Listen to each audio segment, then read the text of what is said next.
Bonjour à toutes et à tous et bienvenue sur notre chaîne.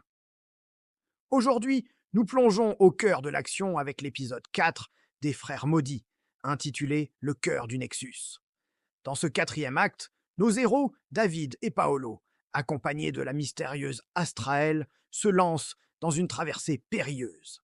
Préparez-vous pour un voyage intense, où le danger rôde à chaque instant et où la réalité elle-même est mise à l'épreuve. Restez bien jusqu'à la fin pour découvrir le secret incroyable que renferme le Nexus. C'est parti! L'air vibre d'une énergie brute. Devant eux se dressent les gardiens du Nexus, des silhouettes éthérées et menaçantes. Le combat s'engage instantanément, une danse mortelle de lumière et d'ombre. Les gardiens sont d'une rapidité surnaturelle, leurs mouvements sont des éclairs, leurs formes insaisissables. David, dans un effort surhumain, concentre son pouvoir et projette l'un des spectres contre une colonne de lumière pulsante. La créature se dissipe en 1 million de particules scintillantes, mais l'instant d'après, elle se reforme, intacte, plus menaçante que jamais. David, à bout de souffle, se retourne vers son frère.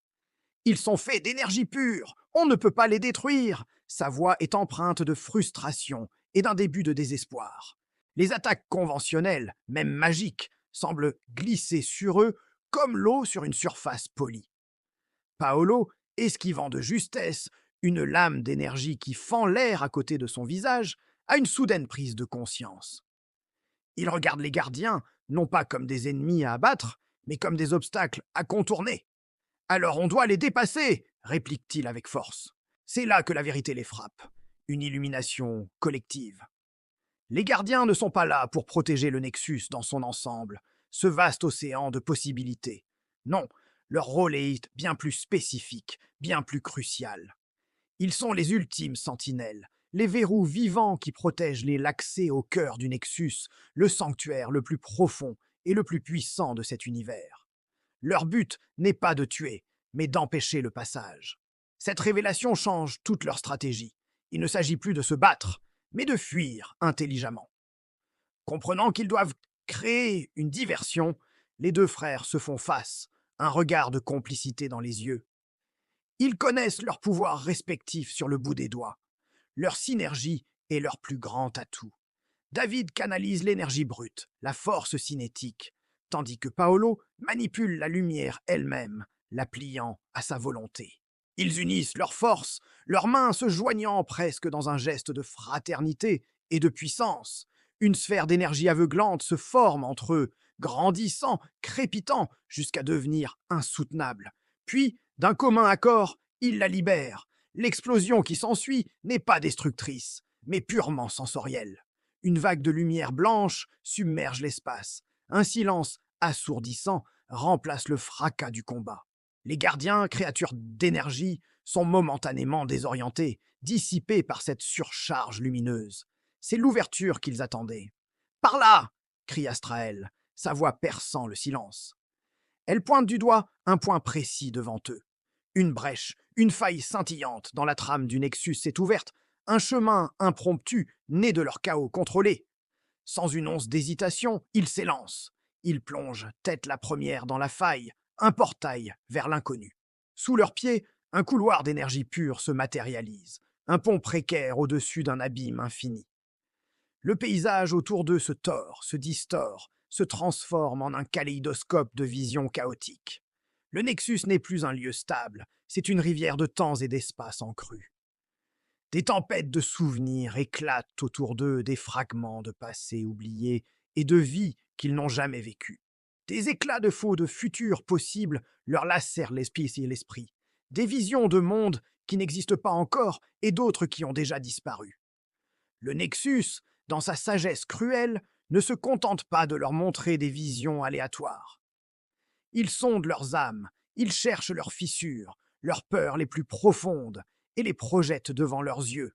C'est une épreuve psychologique, bien plus terrible que le combat physique qu'ils viennent de mener. Chaque pas dans ce couloir est un pas de plus dans leur propre cauchemar. Pour Paolo, le Nexus matérialise sa plus grande angoisse, la solitude. Il voit un futur où il marche seul dans un monde gris et vide, ses pouvoirs éteints, son frère disparu. L'image est si réelle, si poignante, qu'elle lui arrache un cri de douleur silencieux. Pour David, le Nexus choisit une torture encore plus perverse. Il lui montre une vision où, dans un accès de rage ou de jalousie, il trahit Paolo. Il se voit, les yeux brillants d'une lueur maléfique, se retournant contre celui qu'il a juré de protéger. La honte et l'horreur de cette vision le frappent comme un poing en plein cœur. Même Astraël, l'énigmatique et puissante Astraël, n'est pas épargnée. Elle est confrontée à sa propre fin. Elle voit une vision de sa propre mort, détaillée, inéluctable, un futur qu'elle ne peut apparemment pas éviter. La peur, une émotion qu'elle maîtrise si bien, la submerge. La vision est trop intense pour Paolo.